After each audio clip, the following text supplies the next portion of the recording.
오늘 도로트승리 제2장 2조 그리스도께서 이루신 만족하게 하심.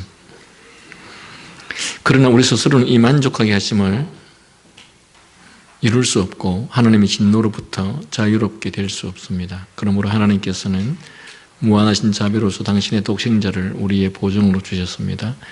이 독생자께서 우리를 위하여 또 우리를 대신하여 십자가에서 죄를 담당하시고 저주를 받으심으로써 우리를 대신하여 만족하게 하심을 이루셨습니다. 예수 그리스도께서 우리를 위해서 자기 자신을 십자가에 달리시고 또 지옥의 형벌을 담당하시고 우리를 위해서 구원해 주셨다는 사실을 모르는 사람은 없습니다. 그런데 이 은혜가 얼마나 큰지에 대해서는 우리는 별로 생각을 안 하고 살고 있는 것 같고, 또 이것이 우리 자신에 비추어서 우리 주님께서 우리에게 행하신 그 일들이 얼마나 말로 다 할 수 없는 은혜인지를 잘 생각을 못하는 것 같습니다. 혹시 여기 계시는 분 중에 돌아가시고 나면 그 장기를 기증하신 분 계십니까? 한 번도 없습니까? 있습니까? 목사님 지금 살아계실 때 장기 기증할 생각 없습니까?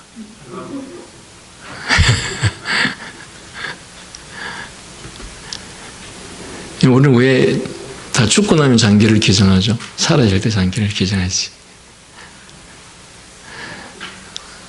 살아야 되니까. 근데 예수님은 살아 계시는데 다 기증하셨습니다. 우리를 위해서. 우리가 그냥 이론으로 배우기 때문에 사실은 우리 주님께서 하신 일이 얼마나 상상할 수 없는 은혜인지를 잘 생각을 못하는 것 같습니다. 그러니까 이제 우리가 죽어서 장기를 기증하는 것도 죽고 나서 내 신체를 가지고 실험실에서 의술을 배우는 사람들에 의해서 온갖 그 실험의 도구가 되는 거, 그게 싫어서 보통 가족들은 이제 본인들은 장기 기증을 해도 가족들은 원치 않는 경우가 많죠. 근데 이제 죽고 나면 이제 잘 모르니까 장기 기증을 하는데, 살아서 내 몸 전체를 다 기증하고 내가 누군가를 위해서 죽는 일은 아마 세상에 예수님을 제외하고는 아무도 없을 것 같습니다. 그러니까 우리에게 주어진 그 주님의 십자가의 보석의 은혜가 얼마나 확률적으로 불가능한 일이었는지를 잘 알 수 있는 건데, 우리가 이제 이 사실에 대해서 감격하지 않는 이유는 그것에 대해서 깊이 생각하지 않기 때문에 그렇습니다. 제가 전에 그 말씀 중에 이런 말씀을 드린 적이 있을 것입니다. 우리 딸이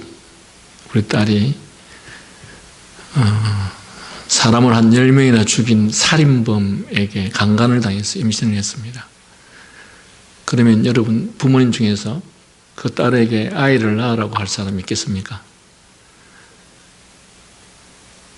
없겠죠, 그죠? 절대로 없겠죠. 네. 근데 성경은 우리들에게 가르치기를 그가 어떤 방식으로 임신을 했든 간에 그 임신은 하나님께서 하게 하셨기 때문에 잉태된 것이고, 우리가 만약에 부정한 또는 강간을 당해서 임신한 그런 것들을 절대 받아들일 수 없었다면 조금 전에 살아서 자신의 장기 전체를 우리에게 주신 예수님은 이 땅에 태어나지 않았습니다. 왜냐하면 성경 마태복음에 네 여인이 등장하는데 이 네 여인은 하나같이 다 정상적인 여인들이 아니었습니다. 이방인이든지 창녀든지. 그런데 그런 내 여인을 통해서 예수님께서 이 땅에 태어나시죠. 우리는 어떤 살인자에게 강간을 당해서 임신을 했는데 그 아이가 모차르트가 될지 베토벤이 될지 우리는 모르죠. 단지 그런 사람에 의해서 잉태되었다라고 하는 그 사실 자체만으로도 우리는 아예 다 아이를 지워버리려고 하는 것이죠. 그런데 우리의 이러한 가치관에 따라서 예수님께서 오시게 되었다면 예수님은 이 땅에 오시지 않았다는 것이죠. 왜냐하면 특히 성경은 이방인이나 또는 부정한 사람을 통해서 부정한 사람을 인정하지 않는 것이 성경이기 때문에. 그런데 마태복음 1장에서 예수님의 족보를 보니까 예수님의 족보에서 네 여인이 등장하는데 그 네 여인이 하나같이 다 이방인이거나 창녀거나 소위 말하면 비정상적인 여인들을 통해서 예수님의 조상들이 태어났고 그리고 거기에서 예수님이 태어났습니다. 이것이 의미하는 바가 무엇이겠습니까? 자, 여러분 제가 조금 전에 장기를 이야기를 했는데 예를 들어서 우리 자녀를 죽인 살인범이 있다고 칩시다. 여러분 그 사람을 위해서 여러분 장기를 기장할 수 있습니까? 살아서는 말도 안 되고 죽어서조차도 그 사람을 위해서 장기를 드릴 수는 없을 것입니다. 그런데 예수님은 하나님을 전적으로 부정하고 또 하나님으로부터 온갖 은혜와 주권에 의해서 이 땅에서 수십 년을 생존을 하면서 모든 혜택을 입었던 사람들이 예수님을 부정하고 하나님을 대적하는, 그래서 하나님을 대적하는 모든 죄악들을 저질렀던 그들을 위해서 예수님께서 십자가에서 그들의 죄를 대신해서 죽으셨습니다. 자, 이 가능성은 얼마나 될까요? 없겠죠. 없는 일들입니다. 그러니까 주님께서 우리를 위해서 십자가에서 죽으셨다는 이 사실은 인류 역사상 인류가 시작된 이래에 단 한 건도 있을 수 없는 그런 사건입니다. 그런데 우리는 이제 이런 사건들을 깊이 생각해 보지 않기 때문에, 그러니까 주님께서 하신 그 일이 곧 나에게 내가 한 것처럼 그런 동일한 마음과 동일한 심정으로 와닿지 않기 때문에 우리는 주님께서 우리를 위해서 베푸신 그 주님의 은혜가 얼마나 큰지를 모른다는 거죠. 그러나 성령께서 우리 가운데 임하셨을 때 그 성령이 바로 주님께서 우리를 위해서 하신 그 마음이 나에게도 동일하게 전달되어서 주님 그분이 살아 계시는 그분이 그것도 원수들을 향해서 자신의 모든 장기를 기증하는 그 마음이 성령 하나님께서 믿음을 갖게 하신 자들의 마음에도 동일하게 임하게 해서, 그래서 그들도 주님처럼 이 세상에서 원수들을 향해서 자기를 핍박하는 자들을 위해서 생명을 바치는 그런 일들이 일어나죠. 그래서 예수님의 제자들이 예수님께서 하늘로 승천하신 후에 40일 이후에 보혜사 성령을 보내시겠다고 하셨고, 그리고 보혜사 성령을 보내시겠다고 하셨는데 그 성령이 왔는지 오지 않았는지 성령을 한 번도 경험하거나 본 적이 없었던 사람들을 위해서 처음으로 성령은 사람들의 눈에 보이는 형태로 오셨습니다. 불의 혀같이 마가의 다락방에. 그리고 그 이후에는 성령은 사람들에게 보이는 형태로 오실 이유가 없었고 필요가 없었습니다. 왜? 마가의 다락방에 있는 최초의 사람들에게 성령이 오셨다라고 하는 것을, 불의 해 같은 방법으로 오셨다는 것을 증거로 보여주셨기 때문에 그 이후에는 성령의 오심이 그런 방식으로 오실 필요가 없었고, 이제는 우리의 내면 속에 성령 하나님께서 오시게 된 것이죠. 그리고 그 성령 하나님께서 마가의 다락방에 있었던 그들에게 임하셨을 때 그들의 마음도 이제는 주님과 같은 마음을 갖게 되었고, 그리고 주님의 제자들은 주님을 위해서 자신의 모든 것, 자신의 인생 전체를 바치게 되는, 그 자신의 인생 전체를 바치게 된다고 했을 때 그 대표적인 고백이 바로 사도 바울을 통해서 우리가 알 수 있죠. 내가 사는 것도 죽는 것도 오직 하나님의 영광을 위해서. 왜? 그분은 나를 위해서 인류가 생긴 이래에 단 한 번도 있을 수 없는 그런 죽음을 통해서 나를 살리시고 구원하시기 위해서 오셨기 때문에 이제 그 주님의 은혜를 자기의 것으로 경험한 그들은 자신도 주님을 위해서 평생을 바치는 삶으로 변화된 것이죠. 저는 고3 때, 고3 3학년이 시작되기 전에 고 2학년 마지막 1월 달에 그 전국 학생 동계 수련회가 부산 고신대학에서 열렸고, 그때 동계 수련회를 참석하고 나서 제가 목사가 되겠다라는 고백을 이제 하게 되었습니다. 어릴 때부터 가정이 너무 어려웠기 때문에 그때까지만 해도 오로지 돈을 벌어야 되겠다. 그리고 가난 때문에 그 부모님이 다른 사람들에게 고통당하는 현실들을 실제 눈으로 너무 많이 보았기 때문에 오로지 돈을 벌어야 되겠다. 그래서 제가 중학교를 졸업할 때만 해도 우리나라에 공고가 되게 인기가 많았습니다.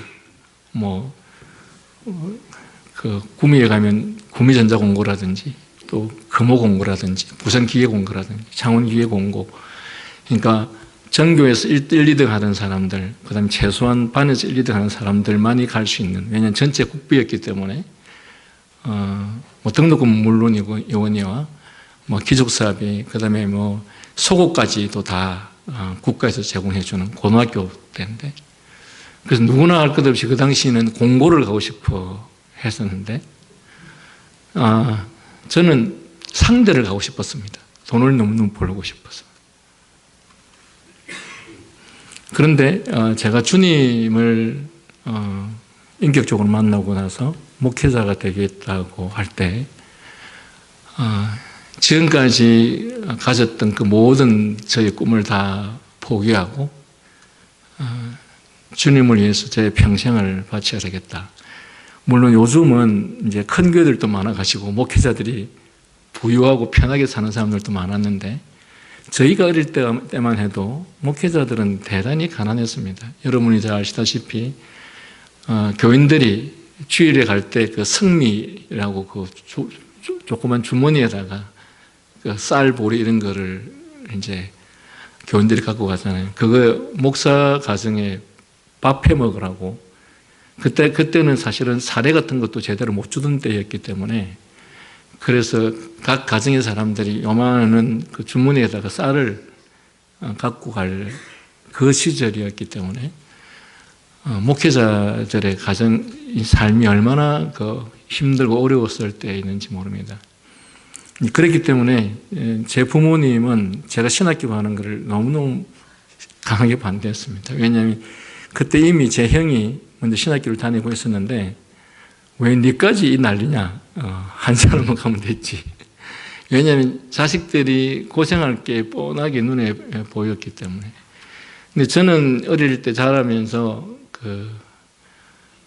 목회자들이 고생하는 것들을 보고 자랐기 때문에, 제가 목회자가 된다고 할 때 제 앞날이 어떤 앞날이 전개될 것이라는 것에 대해서 가난한 삶을 살 수밖에 없다라는 것을 알고서 목회자가 된 것이죠. 물론 뭐 지금의 이 시점에서는 뼈저리게 가난하게 살고 있는 것이 아니고 먹고 살 만큼 이렇게 살고 있지만 어쨌든 저에게 있어서의 신앙은 저에게 앞으로 다가올 삶이 어떤 것이라는 것을 알면서도 그것을 선택하게 됐던 것이 저 안에 믿음이 들어오기 시작하면서 그런 것을 갖게 되었죠. 제가 신학교 다닐 때 우리는 그 성교학 과목이 있었는데 일주일에 한 번 월요일 오후가 되면 성교학 과목을 들었습니다. 근데 그때 성교학 과목은 전부 다 실제로 선교사로 나갔던 분들이 안식년으로 들어왔다든지 이런 분들을 통해서 제가 강의를 실제적으로 들었는데 그 중에서 GBT라고 성경번역 선교회라고 있었습니다. 그런데 저희 선배들 중에는 정말 좋은 대학을 나와가지고 뭐 외대를 나왔다든지 좋은 대학을 나와서 이제 신학교를 졸업하고 선교사로 나갔는데 그 중에 성경번역 선교회 소속이 몇 명 있었습니다. 그런데 여러분이 성경번역은 성경을 번역하는 이를 위한 선교사로 살죠. 근데 주로 그 언어가 없는 민족, 족속에게 가서 성경을 번역하죠. 여러분 언어가 없을 정도면 얼마나 못 살겠습니까? 주로 뭐 브라질 아마존의 밀림에 살고 있는 원주민이라든지 뭐 식인종이라든지 뭐 이런 사람들이죠. 그런 사람들은 언어만 있지 말만 있지 자기들의 언어가 없는 사람들이죠. 그럼 그곳에 가서 몇십 년, 5년, 10년 살면서 그들의 말을 먼저 배우고 그리고 세종대왕이 한글을 창제했듯이 그들에게 배웠던 그 말을 가지고 언어를 만들고 그 언어를 만들고 난 이후에 성경을 다시 그들의 언어로 번역해서 성경을 번역하는 그게 이제 성경번역 선교회 출신들. 그분들은 대개 그 지역에 가서 20년, 심지어는 20년, 30년을 그곳에 살면서 선교를 하는 사람들입니다. 근데 그분들이 어떻게 자기 인생을, 그 젊은 자기 인생을 그렇게 보낼 수 있겠습니까? 심지어 자기 자식들에게까지. 그것은 바로 주님께서, 주님을 만난 우리가, 주님께서 우리에게 행하신 그 말로 표현할 수 없는 지구 역사상 전무후무한, 전에도 없었고 후에도 없었던 그런 우리 주님의 우리를 향하신 헌신을 그들이 마음으로 경험했기 때문에 그래서 그 은혜를 경험한 사람들은 자신들도 주님처럼 하지는 못하겠지만 주님을 위해서 자신의 인생을 드리겠다라고 하는 그래서 대표적으로 사도 바울이 내가 사는 것도 죽는 것도 오직 주님의 영광을 위해서 하겠다. 그래서 아시다시피 사도 바울은 결혼도 하지 않고 일평생 자기 몸의 온갖 형태의 질병들을 가지고 살다가 여러분 사도 바울처럼 유명한 사람이면 특히 한국 사회에서 그 정도로 유명한 사람이면 엄청나게 큰 교목회자가 됐겠죠. 그리고 얼마나 인기가 있겠습니까? 그러나 사도 바울은 신약 성경에서 가장 유명한 사람이었지만 그는 얼마나 초라하게 감옥에서 죽음을 맞이했는지 모릅니다. 그리고 그의 일생을 정말 굶주림과 가난과 고통 속에서 또 매를 맞고 고문을 당하고 이렇게 살았던 것이죠.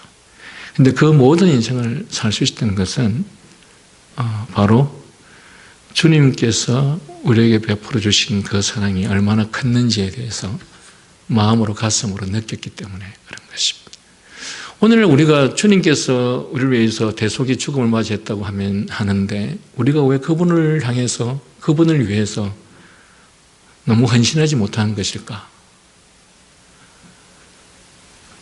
우리가 시간을 드리는 것이나 재물을 드리는 것이나 우리의 열정을 드리는 것이 어떻게 그렇게 아깝고 또 다른 것과의 모든 우선순위에서 주님을 위해서 드리는 것들이 다 2순위, 3순위가 되는 이유는 무엇일까?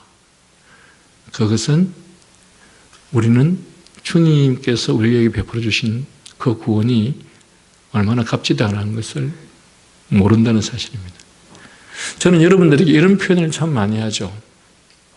우리가 믿음을 가졌다고 하지만 실제로는 믿음을 갖지 않는 그 위선적인 믿음을 가진 경우가 많이 있을 수 있고, 또 나는 믿음을 가졌다고 하지만 도대체 믿음이 아직도 나는 뭔지를 잘 모르는, 그러니까 제대로 된 사랑을 한 번도 해보지 않은 사람은 제대로 된 사랑이 어떤 것인지를 경험해보지 않았기 때문에 모르는 것처럼, 그것이 얼마나 좋은지 얼마나 맛있는지 먹어보지 않은 사람은 그게 얼마나 맛있는지를 안 먹어보았기 때문에 모르는 것처럼, 어쩌면 우리가 그 주님의 은혜와 사랑이 어떤 것인지 아직도 모르는 게 아닌가. 왜? 그 주님의 사랑과 은혜, 이 값진 구원을 정말 우리가 알고 있다면 어떻게 이렇게 우리가 태어날 수 있겠으며, 어떻게 이렇게 주님을 위해서 조금의 헌신도 하지 못하는 것일까라는 생각을 해보지 않을 수가 없는 것이죠. 저는 이 말씀을 정말 사랑합니다. 교회 안에는 알곡과 가라지가 함께 공존한다는 것. 내가 주의 제어 한다고 해서 다 구원받은 자가 아니라는 사실과, 심지어는 주의 이름으로 권능을 행하고 귀신을 쫓아내고 능력을 행하지만 내가 너희를 도무지 알지 못한다. 멸망으로 가는 길은 넓고 평탄한 길로 가지만 구원으로 향해서 가는 길은 좁고 협착한 길이다 라고 하는 이런 하나님의 말씀들을 참 사랑합니다. 왜? 저는 제가 목사가 된 이유 중에 하나가 사람들에게 바른 복음을 전할 뿐만 아니라 교회 안에 있는 사람들이 정말 참 믿음을, 참 복음을 가진 사람인가 아닌가에 대해서 제대로 판단하고 평가해서, 그래서 그들로 하여금 알게 해서 그들로 하여금 구원에 이르게 하는 믿음에 대해서 관심을 갖고, 아직도 내가 거듭나지 않았다면 거듭나게 되는 그 은혜를 위해서 기도하게 만드는, 왜냐하면 그것들을 알려주고 각성시키지 않으면 제가 전에도 말씀드렸던 것처럼 평생 동안 나는 구원받은 줄 알고 착각하고 있다가 주님의 재림 때 주님 앞에 섰는데 내가 너를 도무지 알지 못한다라고 했을 때 도대체 그 책임을 누가 질 것인가. 그리고 그때는 이미 때가 늦었는데, 여러분, 제가 서두에 왜 이렇게 장황하게 말씀을 드리느냐. 오늘 이 내용은 우리가 너무 잘 알고 있는 내용입니다. 주님께서 우리를 위해서 대속물로 주셨다는 것. 그래서 이 내용만 그냥 읽으면 별로 할 이야기가 없기 때문에, 그래서 제가 여러분에게 장황하게 주님께서 우리를 위해서 베풀어 주신 이 대속의 은혜가 얼마나 큰 것이었는지, 그리고 그 은혜를 입은 사람들에게 나타나는 여러 가지 증상들, 어떤 변화들이 있는지에 대해서 제가 여러분과 잠깐 나누었습니다. 이제 보겠습니다. 자, 1조에서 하나님의 공의는 우리가 우리 죗값을 지불하든지 그 죄 때문에 멸망당하든지 할 것을 요구한다는 사실을 설정해 놓고, 이제 2조에서는 우리가 이 죗값을 지불할 수 없다는 사실을 말하고 있습니다. 그러나 우리 스스로는 이 죄의 속죄를 이룰 수 없고 하나님의 진노로부터 자유롭게 될 수 없습니다. 제가 오전에도 말씀드렸던 것처럼 우리는 대단히 정말 많이 착각하는 것 같습니다. 우리 주변에, 나는 비록 안 그렇지만 우리 주변에 정말 의롭게 사는 사람이 있다. 정말 선하게 사는 사람이 있다.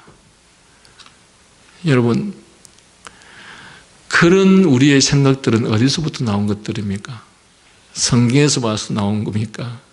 내가 나온 내 생각입니까? 성경은 이렇게 이야기하죠. 너희들이 그렇게 말할 수 있는 것은 사람은 외모로밖에 판단하지 못한다. 그 사람 속에, 그 사람의 마음에 어떤 악한 마음을 품고 있는지, 어떤 악한 행동을 하는지, 우리가 보지 않는 곳에서 어떤 악한 행동을 하고 있는지 아무도 알지 못하지 않느냐. 그런데 우리는 눈에 보이는 것으로 판단하기 때문에 내가 보니까 그 사람 참 선하게 살았다. 그래서 그 사람 선한 사람이라고 이야기를 합니다. 우리 합동신학대학원을 세웠던 그 박윤선 박사님은 총신대학원에 이제 학장도 하셨고 하셨던 분인데, 그 박윤선 박사님의 딸이 책을 냈죠. 물론 그 박윤선 박사님의 딸은 사실은 신앙이 별로 없는 사람입니다. 신앙이 없어서 그런지 모르겠지만 아버지의 그 잘못을 다 책을 통해서 폭로해버렸습니다. 자기 아버지가 얼마나 구타를 많이 했는지, 어머니를 구타를 하고 자식들에게 구타를 하고 얼마나 구타를 많이 했는지를 다 책을 통해서 전파해버렸습니다. 우리가 그전까지는 박연선 박사님은 정말 우리 박연선 박사님은 고신대에서도 학장을 하셨고 종신도 학장을 하셨고 합동신학원도 학장을 하셨는데, 그리고 우리나라에 최초로 그 주석을 쓰신 분 아닙니까? 얼마나 위대하고 유명한 분입니까? 근데 그분이 그 정도로 폭력이 심했는지에 대해서 우리는 알지 못했던 것이죠. 우리는 그냥 책만 보니까 대단히 훌륭한 사람을, 그러나 그 가정에서 직접 그 아버지와 함께 살았던 딸은 아버지로부터 너무 폭력을 많이 당했다. 여러분, 사람은 의로운 사람이 없습니다. 그리고 얼마나 사람은 악한지 모릅니다. 그리고 무엇보다 하나님께서 성경을 통해서 하나님께서 말씀하시죠. 사람의 마음보다 악한 것이 세상에는 없다. 그러니 그런 우리가 어떻게 스스로 의를 행해서 구원을 받을 수 있느냐? 그냥 불가능한 일이죠. 그래서 우리 스스로는 이 속죄를 이룰 수 없고 하나님의 진노로부터 자유롭게 될 수 없습니다. 이 조항에서는 우리가 이 죄값을 지불할 수 없는 이유에 대해서 상세히 설명하지 않습니다. 이에 대해 도르트 신경 3장에서 더 상세히 설명할 것입니다. 그러므로 여기서는 하이델베르그 교리문답 5주일 제13문답을 고백하는 것으로 충분할 것입니다. 그 고백은 다음과 같습니다. 우리가 스스로 이 값을 치를 수 있습니까? 결코 할 수 없습니다. 왜? 우리는 행위로 이미 죄를 짓기 전에 이미 마음으로 부패하여 타락한, 전적으로 부패하고 저로 말하면 완전히 오염되어 있는 그런 우리가, 그래서 하는 모든 생각과 계획마다 다 악한데 그런 마음을 가진, 그런 성품을 가진 사람에게서 나올 수 있는 행동이 어떻게 죄악이 아니겠습니까? 그래서 우리는 스스로 이 값을 칠 수 없다라는 것입니다. 오히려 이와 반대로 우리는 날마다 우리의 죄를 더욱더 증가시킵니다. 여러분, 구원을 받지 못해서 지옥의 형벌을 받는 사람들이 왜 그 지옥으로부터 다시는 나올 수 없는지 아십니까? 물론 지금까지 지은 죄로도 나올 수 없는데 형벌을 받는 동안에 계속해서 더 그 지옥에서 또 죄를 짓거든요. 그 고통과 아픔을 앞에서 얼마나 하나님을 향해서 저주하고 악한 죄를 짓겠습니까? 그래서 더더욱 지옥의 형벌을 받는 사람들은 절대 거기에서 벗어날 수 없다는 것입니다. 마찬가지로 우리는 날마다 우리의 죄를 더욱더 증가시킬 뿐입니다. 우리는 너무나 죄악되어서 우리가 하나님께 진 빚을 다 갚을 수 없습니다. 그러나 하나님께서는 사람이 이 빚을 지고 있도록 내버려 두지 않으시고 친히 사람의 빚을 없애주시기 위해서 당신의 아들을 죽도록 내주셨습니다. 여러분, 내가 장기를 바칠 수 없는 것도 불가능한 일인데, 있는 것도 불가능한 일인데 우리 부모가 내가 그렇게 할 수 있도록 하겠습니까? 나 자신보다 우리 부모는 더더욱 허락하지 않을 수 있습니다. 그런데 우리 주님께서 독생자 예수 그리스도를 우리를 위해서 내어주셨습니다. 변망덕한, 온통 악밖에 행하지 않는, 하나님을 하나님으로 인정도 하지 않고 부정하는, 하나님한테 대적하는 우리들을 위해서 자기의 독생자 그리스도를 그분께서 내어주셨다. 사실은 이런 것들은 우리의 인간의 지성과 이성으로서는 상상할 수 없고 이해할 수 없는 영역입니다. 네, 여러분, 하나님의 은혜가 임하면 이 주님의 지극한 사랑이 가슴에 와닿기 시작하면서 말로 다 할 수 없는 눈물과 더불어서 나도 주님을 위해서 내 인생을 바치겠습니다 라는 신앙 고백이 우리에게서 나올 수밖에 없다는 것이죠. 요즘 물론 우리들도 마찬가지지만 목회자들이 도무지 고생을 안 하려고 합니다. 개척을 시작해서 교회를 시작할 때 정말 뼈저린 가난과 굶주림 속에서 하나님께서 어떻게 그 교회를 세워가시고 이끌어 가시는지를 경험할 기회를 가져야 되는데 여기저기 찾아다니면서 도와달라고 해서 도움을 받아서 다 처음부터 편하게 목회를 하니 물론 그때는 좋을지 모르겠지만 그 사람에게서 무엇을 볼 수가 없습니까? 하나님의 역사에 대한 그의 개인의 간증이 없죠. 개인의 간증이 없으니까 제가 전하는 말씀이 그 속에서 고백으로 나오는 것이 아니라 앵무소처럼 책에서 배운 그대로 본 그대로 그냥 말만 전달할 뿐 자신의 신앙이 자신의 입의 고백을 통해서 나타나는 그런 신앙이 없는 것이죠. 아마 앞으로 세월이 지나면 지날수록 더 그런 형편없는 목회자들이 계속 이 교회에 오늘날 우리 시대의 교회 목회자가 될 수밖에 없습니다. 왜? 현실이 그러니까.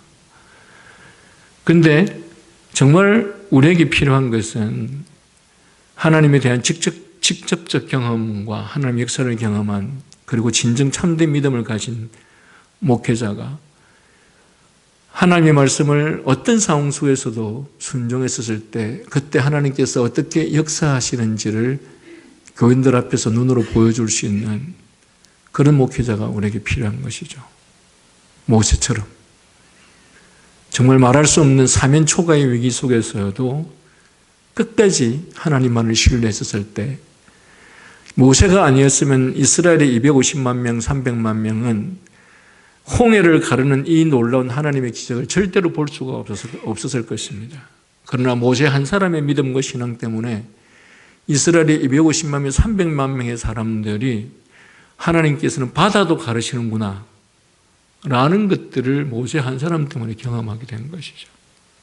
그래서 믿음의 사람 한 사람의 역할이 얼마나 큰지에 대해서 여러분 이스라엘 백성 250만 명 때문에 하나님께서 이들을 광야 40년을 거치게 했습니까? 그들의 믿음 때문에 그랬습니까? 아니면 모세의 믿음 때문에 그랬습니까?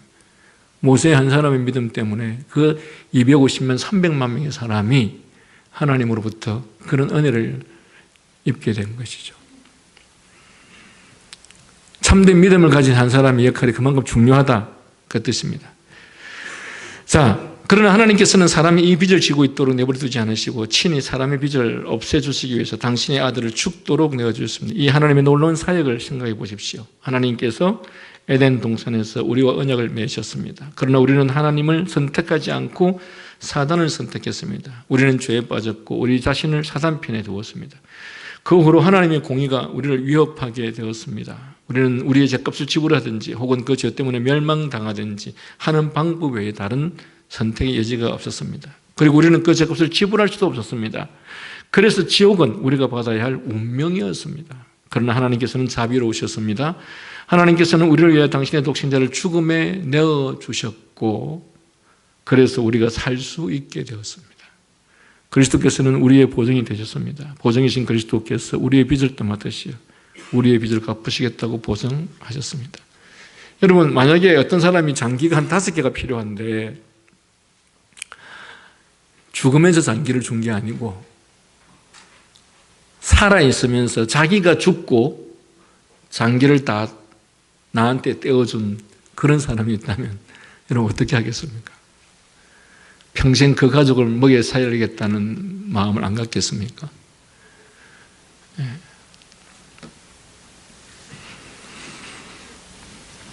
그리스도께서 우리에게 베풀어 주신 이 은혜라는 것이 그만큼 값진 것이죠. 대속의 복음, 보증인은 우리를 대신하여 빚을 갚겠다고 서명하는 사람입니다. 그래서 은행은 우리가 빌린 돈을 약속된 시간에 갚지 못하는 경우에 우리의 보증인에게 그 돈을 지불하라고 요구할 수 있습니다. 하나님 앞에서 보증인의 개념은 성경에서 우리에게 가르쳐주고 있는 것입니다. 욥은 하나님께 이렇게 기도합니다. 청컨대 보증물을 주시고 친히 나의 보주가 되옵소서. 다른 번역에서는 당신과 함께 보증을 나에게 주소서. 이와 같이 다윗도 주님께 기도했습니다. 주의 종을 보증하사 복을 얻게 하시고 교만한 자가 나를 압박하지 못하게 하소서. 하나님께 보증을 약속하셨다는 것은 구약의 희생제사로도 분명히 드러나고 있습니다. 이스라엘 백성들이 저를 범하면 자기의 죗값을 지불할 동물들을 끌고 성막으로 가야 했습니다. 그러나 그들이 동물을 희생제사로 드리기 전에 그들은 동물의 머리 위에 손을 올리는데 이 행동은 그들의 죄가 동물에게로 전가되었음을 상징하는 것이었습니다. 즉 희생제사로 드려진 동물의 피는 십자가에서 그 어린 양의 피로 그들의 죗값이 지불될 것에 대한 보증으로 사용되었습니다. 우리는 히브리서 7장 22절에서 이에 대해서 읽습니다. 이와 같이 예수는 더 좋은 언약의 보증이 되셨느니라. 구약의 희생제사는 예수님의 희생제사를 예언합니다. 마태복음 20장 28절에서 대속물이라는 단어가 사용되었는데 이 단어는 그리스도께서 당신의 생명을 내어주신 대가로 우리에게 자유 혹은 구속을 얻게 해주신 일을 설명하는 것입니다. 인자가 온 것은 섬김을 받으려 함이 아니라 도리어 섬기려 하고 그리고 자기 목숨을 많은 사람의 대속물로 주려 함이니라. 여러분, 섬김을 받으러 온 것이 아니고 섬기려 하고 그리고 자기 목숨을 사람의 대속물로 주려 함이라. 사실은 이게 사역자가 가져야 될 마음의 태도죠. 사람들이 나를 섬기는 것이 아니라 내가 사람들을 섬기기 위해서. 물론 이 섬긴다고 말하니까 어떤 사람들은 목사가 쫓아다니면서 뭐 심부름도 해주고 이사도 해주고 전부 다 해주는 것을 섬긴다라고 생각을 하는 경우도 많이 있더라고요. 근데 우리 교회 헌법에 목사의 직무 했을 때 그 직무는 거의 다 말씀을 가르치고 선포하고 설교하고 기도하고 하는 것이 목사의 직무입니다. 그렇다면 여기에서 목사의 섬김이라고 하는 것, 지도자의 섬김이라고 하는 것은 바로 진리를 위해서 진리를 선포하고 가르치고 그 진리가 사람들 속에 역사할 수 있도록 기도하는 것이 바로 목사의 섬김이라고 말할 수 있겠죠. 자, 아르미니주의자들은 그리스도께서 하나님의 첫 번째 조건을 만족시키기 위해서 죽으심으로써 하나님께서 사람과 함께 새롭게 출발할 기회를 갖겠다고 설교했습니다. 한편 그러나 우리 조상들은 이런 가르침이 교회 의자에 앉아있는 사람들의 마음에 혼란을 일으켰을 것을 생각하고 이렇게 말했습니다. 자, 이 아르미니스주의자들이 하는 그 말은 성경에서 가르치고 있는 바가 아닙니다. 성경은 그리스도께서 하나님의 공의를 만족시켜 드리기 위해서 죽으시도록 세상에 보냄받았다고 말합니다. 그리스도께서 사람의 죗값을 지불하셨으므로 사람이 자유롭게 될 수 있었습니다. 그러니까 하나님께서 그리스도를 보내신 것은 자, 이제부터 우리가 새롭게 해보자 그런 뜻으로 보냈다고 아르미니스주의자들이 주장하는데 우리 조상들, 즉 성경을 바로 이해하고 있는 우리 조상들은 그게 아닙니다. 예수님을 하나님께서 보내신 것은 그를 우리의 대속물로 주시기 위해서 보내셨다. 자, 우리는 2조에서 그 내용을 다음과 같은 말로 읽어주셨습니다. 이 독생자께서 우리를 위하여 또 우리를 대신하여 십자가에서 죄를 담당하시고 저주를 받으심으로써 우리를 대신하여 만족하게 하심을 이루셨습니다. 제가 세상을 살면서 가장 힘든 건 이런 것이었습니다. 억울한 거. 저는 안 그랬는데 저를 죄인으로 몰아갈 때 가장 견디기 힘들고 억울했던 것이었습니다. 저는 제가 하지 않았는데 억울하게 정말 많이 당한 경험들이 있었는데 그건 정말 참기 힘들고 견디기 힘든 일들이었습니다. 그런데 우리 주님께서 하셨던 일들은 그가 그렇게 당해야 될 하등의 이유가 없는 우리 주님은 하나님이시고 죄가 없으신 분이시고 그리고 인간을 창조하시고 그리고 창조한 인간이 죄를 범했을 때 인간을 심판하시는 분이십니다. 그런데 그 창조주 하나님께서 창조주 예수 그리스도께서 삼위일체 하나님이신 그 성자 예수 그리스도께서 피조물에게